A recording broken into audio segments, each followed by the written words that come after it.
Hi everyone, welcome to medical eighties. मैं आपके साथ एमडी का 2024 के डेली टारगेट शेयर कर रहा हूं। आज मैं आपके साथ एमडी का 2024 का डेली टारगेट 65 शेयर करूंगा। सबसे पहले बिस्मिल्लाहिर्रहमानिर्रहीम। एमडी का 2024 के डेली टारगेट 65 में जो सबसे पहले सब्जेक्ट हम डिस्कस करेंगे वो हमारे पास है बायोलॉजी का। बायोलॉजी में हमने जो चैप्टर स्टार्ट किया हुआ है बायोलॉजिकल मॉलिक्यूल्स, उसका आज हम एक मोस्ट इंपॉर्टेंट सब टॉपिक डिस्कस करेंगे, कार्बोहाइड्रेट्स। इसकी कल हमने इंट्रोडक्शन पढ़ी थी, आज हम इसकी क्लासिफिकेशन टाइप्स पढ़ेंगे। क्लासिफिकेशन टाइप्स में जो आप इसका कॉन्सेप्ट लेंगे उसमें आज हम थ्री टाइप्स के बारे में पढ़ेंगे, मोनोसैकेराइड, ओलिगोसैकेराइड एंड पॉलीसैकेराइड। यहाँ पे हमारे पास कॉन्सेप्ट लिखा हुआ है कि carbohydrate are also called saccharides derived from Greek word saccharon meaning sugar and carbohydrates are classified into three types, monosaccharide, oligosaccharide, polysaccharide. आज हम इसकी पहली टाइप को डिस्कस करेंगे यानी कि मोनोसैकेराइड। मोनोसैकेराइड में जो आपकी कॉन्सेप्ट कवर लेंगे वो आप इसकी मेन कैरेक्टरिस्टिक्स के बारे में पढ़ेंगे कि मोनोसैकेराइड्स आर सिंपल शुगर। ये सिंपल शुगर होती हैं, they are sweet in nature, they are easily soluble in water, they can not hydrolyzed into simpler sugar. तो इनके बारे में आप पढ़ेंगे। They are chemically are either polyhydroxy aldehyde और कीटोन्स। यहाँ पे हमारे पास एल्डो शुगर, कीटो शुगर का बताया गया। एल्डो शुगर में एल्डिहाइड ग्रुप प्रेजेंट होता है और कीटो शुगर में कीटो ग्रुप प्रेजेंट होता है। देन नेक्स्ट यहाँ पे हमारे पास एल्डिहाइड फॉर्म का स्ट्रक्चर बताया गया है और कीटो फॉर्म का स्ट्रक्चर भी बताया गया है। देन यहाँ पे टेट्रोसिस, पेंटोसिस एंड हेक्सोसिस के बारे में बताया गया है।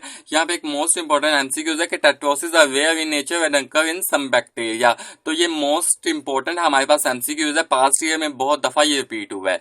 देन हमारे पास यहाँ पे राइबोस एंड ग्लूकोज का स्ट्रक्चर दिया गया है, जिसमें राइबोस के नीचे लिखा हुआ है कि ये एक पेंटोस शुगर है एंड ग्लूकोज हेक्सोस शुगर है। तो इसको आप अच्छे तरीके से हाईलाइट करेंगे। देन नेक्स्ट पेज पे जो इंपॉर्टेंट कॉन्सेप्ट हमारे पास लिखे हुए हैं वो ये है हमारे पास कि जो हमारे पास राइबोफ्यूरानोज है उसका स्ट्रक्चर दिया गया है, जो एक डी राइबोज है एंड ग्लूकोपाइरानोज जो डी ग्लूकोज है। देन यहाँ पे राइबोफ्यूरानोज एंड ग्लूकोपाइरानोज की डेफिनेशन भी लिखी हुई है, इसको आप हाईलाइट करेंगे। देन यहाँ पे इंपॉर्टेंट इन्फॉर्मेशन लिखी हुई है कि in free state glucose is present in all fruits being abundant in grapes, figs and dates. इसको आप अच्छे तरीके से हाईलाइट करेंगे कि जो ग्लूकोज है ये अबंडेंटली प्रेजेंट होता है ग्रेप्स के अंदर, फिग्स के अंदर एंड डेट्स के अंदर।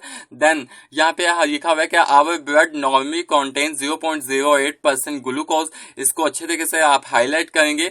देन यहाँ पे important information starch, cellulose and glycogen जो हमारे पास पॉलीसैकेराइड है, जिसको हम नेक्स्ट डिस्कस करेंगे पॉलीसैकेराइड के टॉपिक में। यहाँ पे लिखा हुआ है कि starch, cellulose and glycogen yield glucose upon hydrolysis. ये आप अच्छे तरीके से हाईलाइट करेंगे।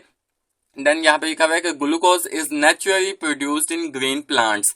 तो ग्लूकोज हमारे पास मोनोसैकेराइड की एग्जांपल है, तो इसको आप अच्छे तरीके से पढ़ेंगे। तो आज का आपका जो टॉपिक है वो मोनोसैकेराइड का टॉपिक है। इसको सबसे पहले आप अपनी प्रोविंशियल बुक से पढ़ेंगे, देन इसको आप लाजमी फेडरल से पढ़ेंगे। ये था आपका बायोलॉजी का टारगेट 65। देन हम केमिस्ट्री का टारगेट 65 की बात कर लें। देन हम केमिस्ट्री के टारगेट 65 की बात कर लें तो इसमें जो आज आप टॉपिक कवर करेंगे वो आपके पास है structure of protein. Structure of protein में तीन मेजर टाइप्स हमारे पास आती हैं, primary structure, secondary structure, tertiary structure और एक फोर्थ स्ट्रक्चर भी हमारे पास आती है, क्यूटर्नरी स्ट्रक्चर। तो इसका आज आप कॉन्सेप्ट लेंगे। देन नेक्स्ट पेज पे हमारे पास डीनेचरेशन ऑफ प्रोटीन के बारे में बताया गया है कि जो प्रोटीन है can be denatured easily by heat, change in pH and under strongly oxidizing और रिड्यूसिंग कंडीशंस। तो इसको आप अच्छे तरीके से पाएंगे। इसकी एग्जांपल हमारे पास यहाँ पे एग एल्ब्यूमिन की दी गई है डीनेचरेशन ऑफ प्रोटीन की। देन नेक्स्ट हमारे पास मोस्ट इंपॉर्टेंट टॉपिक है इंपॉर्टेंस ऑफ प्रोटीन। ये मोस्ट इंपॉर्टेंट है, पिछले साल भी इसमें से एक क्वेश्चन पूछा गया था और इस साल भी हमारे पास इसमें से क्वेश्चन पूछा गया था। इस साल हमारे पास न्यूक्लियोप्रोटीन्स का पूछा गया था कि ये एक जेनेटिक प्रोटीन होती है। देन यहाँ पे इंपॉर्टेंट लिखा हुआ है कि एंजाइम्स हमारे पास प्रोटीन इन नेचर होते हैं। देन नेक्स्ट हमारे पास हीमोग्लोबिन के बारे में बताया गया है कि हीमोग्लोबिन एक ट्रांसपोर्ट प्रोटीन है जो कैरी करती है ऑक्सीजन को।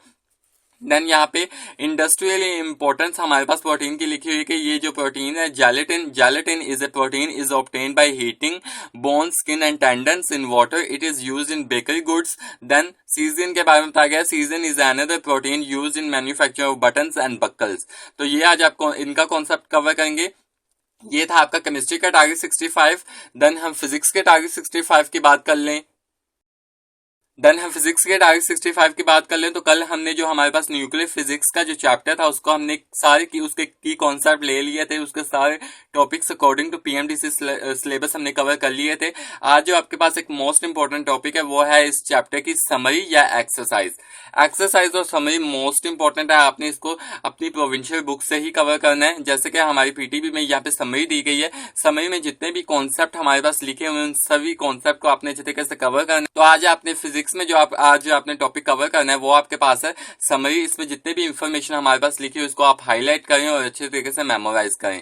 ये था आपका फिजिक्स का टारगेट 65। आई होप मैं आपको अपनी बात समझाने में कामयाब रहूंगा। अगर आपको मेरी वीडियो पसंद आए तो मेरी वीडियो को लाइक कीजिएगा, मेरे चैनल को सब्सक्राइब कीजिएगा और अपने दोस्तों के साथ एमडी कैट 2024 के डेली टारगेट शेयर करना ना भूलिएगा। खुश रहें, खुश रहने दें। अल्लाह हाफिज।